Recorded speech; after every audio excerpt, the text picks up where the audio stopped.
Working here at Messina is always innovative and there's always something new. I sometimes find it even more exciting than working in a restaurant. You're rarely in your comfort zone. You always have to think outside the box, always need to push for new things. And that's what we try to do now with Shadow as well, which is very cool. I'm Tom, this is Flo, and together with our partner Remi down in Adelaide, we're Shadow Baking.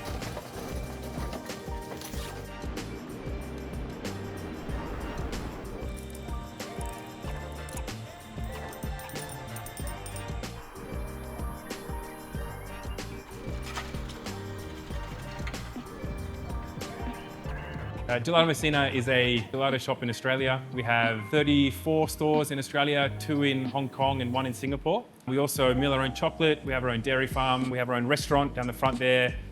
We do a bit of everything.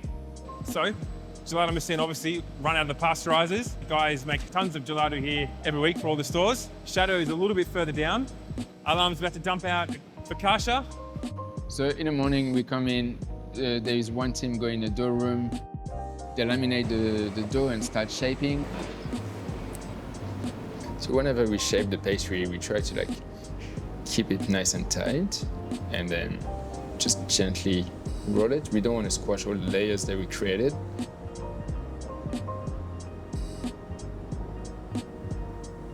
Now those pastries are ready. They've been in the prover for about 4 hours. We put our prover 27 degrees. Some people take it lower for longer. Now we just walk over to the spray station. We can give a nice even layer of that egg wash by using the spray gun.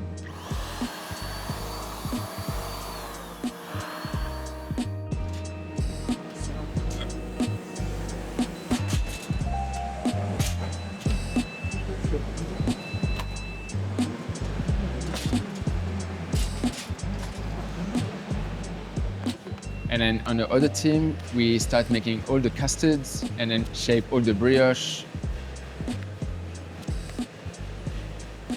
Roughly a week at the moment, make 6,000 to 7,000 portions. We're still a very small team.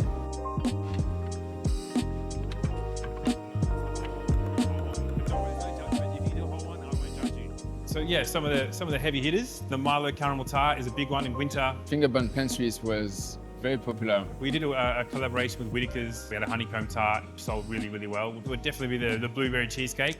Remi came up with that one. Blind bake some croissant dough in a fluted tart shell, and we put in a little bit of blueberry jam, some liquid baked cheesecake that we then need to bake in the oven again. After that comes out, we put another layer of blueberry jam and some cream cheese custard on top. And then we dress it blueberries, lime zest, and some snow sugar. The ice bowl pastries. We first start with the vanilla custard. We then make our croissant dough. Then we pipe the custard. We put in coconut jam. We fold it back together. We let it chill overnight. After baking, we'll make an Italian meringue with raspberry powder. Then in the middle, we just pipe some raspberry jam. And then we pipe the vovo and cover the whole pastry with desiccated coconut. So for the pan and coconut brioche, we just make a brioche dough, bulk ferment it for a night. Next morning, we'll portion them into little balls. And then after proving, we fill it with a palm sugar and coconut jam, coconut crumble on top, pandan custard, then we bake it in the oven, and dust with ice and sugar and ready to go. So on the weekends, when we got some downtime, we try to work on new products.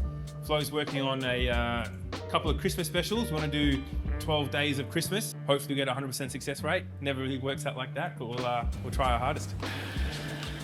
Flo's making a punda piece and fresh cherry tart. He's making a Mont Blanc with some white Christmas. I'm making a passion fruit ricotta cheesecake tart. And a creme brulee. Banana passion fruit creme brulee. That would be nice. So there'll be some eating to do in an hour or so. You be here? Yeah. Okay. Your honest opinion is good. Yeah. But, we've had access to our own test kitchen for, maybe 3 years now, only since we moved here. Before that, we've always been able to use the Messina kitchen and ingredients to do some testing. Very, very lucky to have this. It makes life a lot easier. There's one up there that says Micho's powder. It's just custard powder. I'm kind of obsessed with it. I love it. That's our mango passion fruit jam. The croissant tart shell, we baked it with hotter cheesecake mix and an insert of passion fruit curd. Curd looks a little bit runny, but it should be okay. Then I'm gonna top it with, we call it cream cheese cream, so it's just like whipped chantilly with cream cheese throughout. Top it with that passion fruit mango jam that we made just earlier. That's a winner. That's excellent. That's yum. That's a winner, bro. I've only been working on it for about a month, but yeah, That's brilliant. That's the first one I know. That's It is all brilliant. post prep. that's really good. So now I'm just coating a little layer of white chocolate, just so like they will stay crunchy the whole time. Anything with rice bubble, they get soggy. Glacé cherry, so green, and we're gonna use some red one as well. Make it Christmas, you know. Then we're gonna put some desiccated coconut, 250 grams. That looks Christmassy, right? Whenever we do testing, we have to think about the production, so make sure that it will work and be able to scale up. And that's for the 12 days of Christmas. It can be a little bit funkier.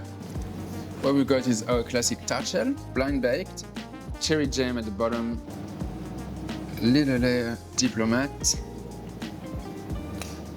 one nice LCM. This look is it's like a classic look of a Mont Blanc and desiccated coconut. Oh, that looks cool. With the Yeah. And done. And voila. So Mont Blanc is like the classic Christmassy pastry that you get in France. And the LCM bar is a very nostalgic. yeah, so that's like a great example of kind of Aussie nostalgia meeting French influence. You know, the LCM bar that we ate as kids, we kind of turned it into a bit of a white Christmas and stuffed it inside a Mont Blanc, which I'd never heard of until I met Flo. But he ate that as a kid, so yeah, that's kind of the best amalgamation of Aussie meeting French.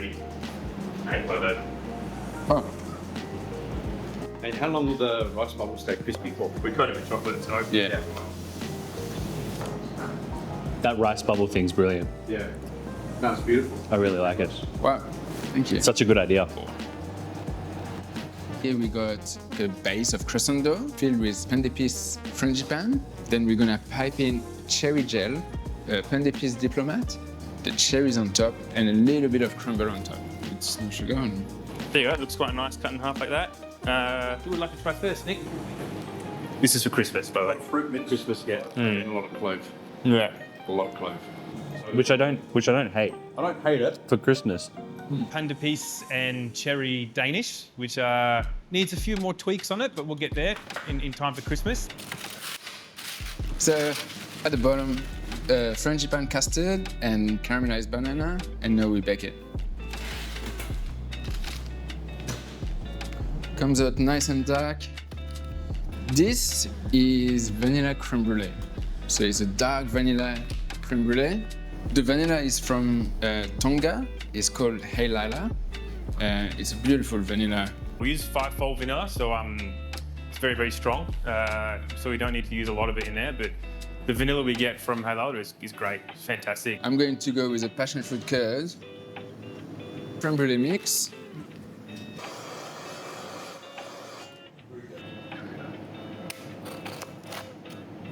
Yeah, the creme brulee mix needs work. Right. Very refreshing. Beautiful. Well, the future for Shadow Baking, kind of coming up with new pastries, more cakes, more into the cafe menu. What's the expansion? That's probably it for now, I would say. I think two new stores on the horizon is a lot. We're only 3 years old, right? So we are expanding quickly with the help of Messina. That's probably enough on our plates for now. Five Five stores and In 5 years. yeah, 5 stores in 5 years. So let's see how we go.